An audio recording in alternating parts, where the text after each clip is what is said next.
quite unique, and at this particular moment in the evolution of consciousness is extremely valuable and very important. And I would personally like to thank you very, very much for the activities I know that you've been engaged in for over 50 years in a particularly interesting manner, gauging the evolution of consciousness and our ability to participate. But again, I'd just like to emphasize that I think that I'm only a manifest of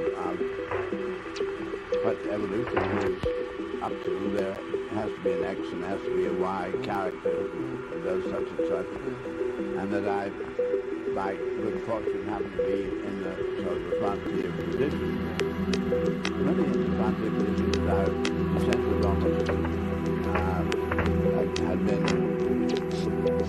thrown out of regular balance. I didn't seem to be unwanted, so that really was exile.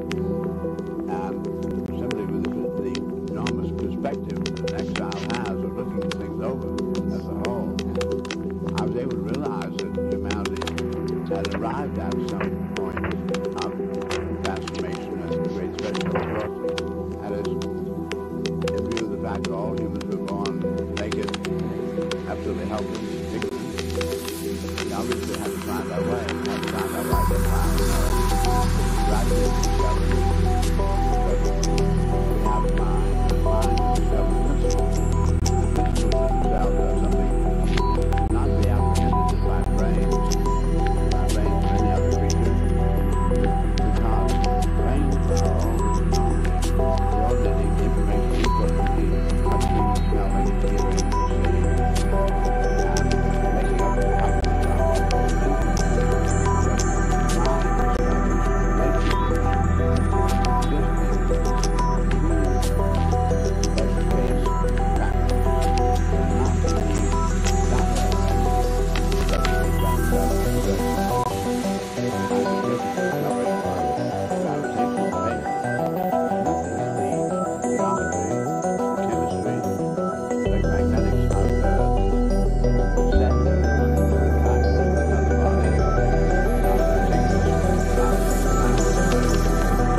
cities of various ages, the natural beauties, the paintings and buildings are all recreated as learning methods for these beginners.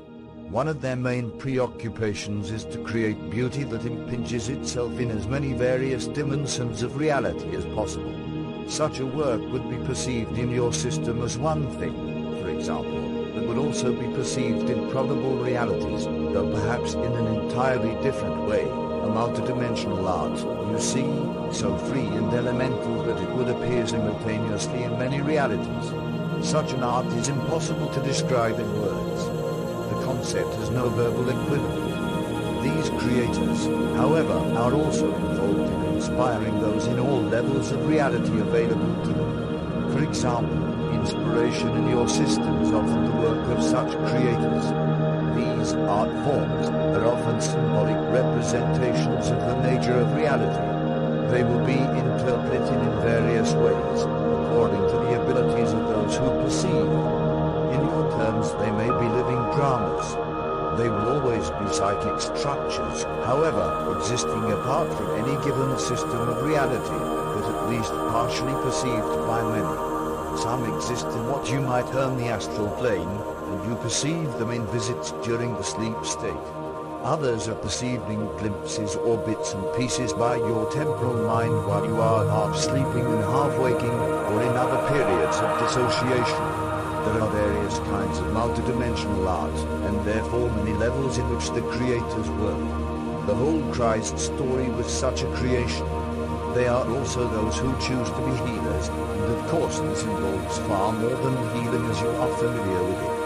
These healers must be able to work with all levels at the end of his experience, directly helping those personalities that are a part of it. Again, this involves a manipulation through reincarnational patterns, and here again, great diversification. A healer begins with reincarnational selves with various difficulties. The healing involved is always psychic and spiritual, and these healers are available to help each personality in your system as you know it in your present time, and in other systems. In a larger context, and with greater training, advanced healers deal with the spiritual maladies of vast numbers of personalities. There are those who combine the qualities of teacher, creator, and healer. Others choose lines of development that are particularly suited to their own characteristics. I do not want to discuss the purpose of consciousness as continuous existence or development in this chapter. However, I simply want to make it clear that vast possibilities of progress are possible, and to stress the fact that each personality has full freedom. The developments of consciousness that take place are natural attributes, natural stages. There is no coercion applied. All of the further developments are inherent in the personality that you know, even as the adult is inherent in the child. Now these descriptions of after-death events may sound very complicated, particularly if you have been used to a simple tale of heaven or eternal rest. Unfortunately, the words fail to describe many of the basics that I would have you understand. You have within yourself, however, the ability to release your intuitions and to receive inner knowledge. As you read this book, the words are meant to release your own intuitional abilities. When you are reading it, your own dreams will give you added information and will be in your mind upon awakening if you are alert for them. There is no such simple end to the life that you know, such as the story of heaven. There is the freedom to understand your own reality, to develop your abilities further, and to feel more deeply the nature of your own existence as a part of all that is. Chapter 12. Reincarnational Relationships. Throughout your reincarnational existences you expand your consciousness, your ideas, your perceptions, your values. You break away from self-adopted restrictions, and you grow spiritually as you learn to step aside from limiting conceptions and dogmas. Your rate of learning depends entirely upon you. However, limited, dogmatic, or rigid concepts of good and evil can hold you back. Too narrow ideas of the nature of existence can follow you through several lives if you do not choose to be spiritually and psychically flexible. These rigid ideas can indeed act as leashes, so that you are forced to circle like a tied puppy dog about a very small radius. In such cases, through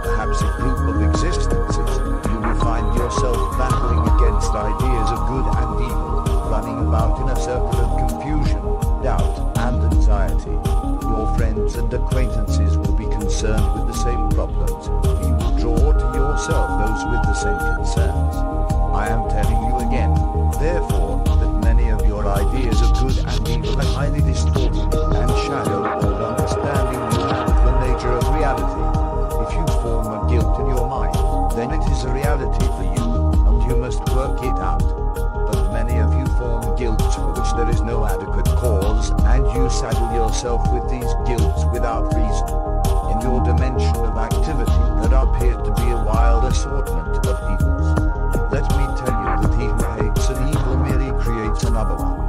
From within your point of reference it is often difficult for you to perceive that all events work toward creativity, or to trust in the spontaneous creativity of your own natures. Within your system, to kill is obviously a moral crime, but to kill another in punishment only compounds the original error. Someone very well known who established a church, if you will, a civilization, once said, "Turn the other cheek if you are attacked." The original meaning of that remark, however, should be understood. You should turn the other cheek because you realize that basically the attacker only attacks himself. Then you are free, and the reaction is a good one. If you turn the other cheek without misunderstanding, however, and feel resentful, or if you turn the other cheek out of a feeling of pseudo-moral superiority, then the reaction is far from adequate. Now all of this can be applied to your relationships in your reincarnational existences, and of course it also is highly pertinent to your current daily experience. If you hate another person, that hate may bind you to him through as many lives as you allow the hate to consume you.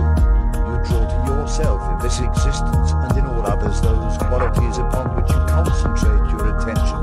If you vividly concern yourself with the injustices you feel have been done, then you attract more such experience, and if this goes on, then it will be lived in your next existence. It is true that in between lives there is time for understanding and contemplation. Those who do not take advantage of such opportunities in this life often do not do so when it is over. Consciousness will expand. It will create. It will turn itself inside out to do so. There is nothing outside of yourself that will force you to understand these issues or face them. It is useless then to say, when this life is over I will look back upon my experience and mend my ways. This is like a young man saying, when I grow old and retire, I will use all those abilities that I am not now developing. You are setting the stage for your next life. Absolutely helpless. We obviously have to find our way. Have to find our way to find gradually discover. We have mind. Mind discover principles. The principles themselves are something not to be apprehended by brains or any other creatures. Because brains are coordinating information input to the touching, smelling, hearing, seeing, and making up the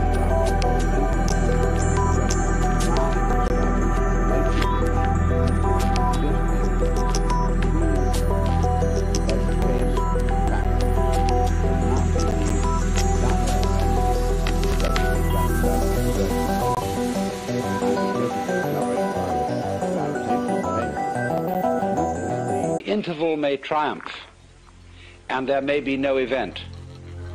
And I was trying to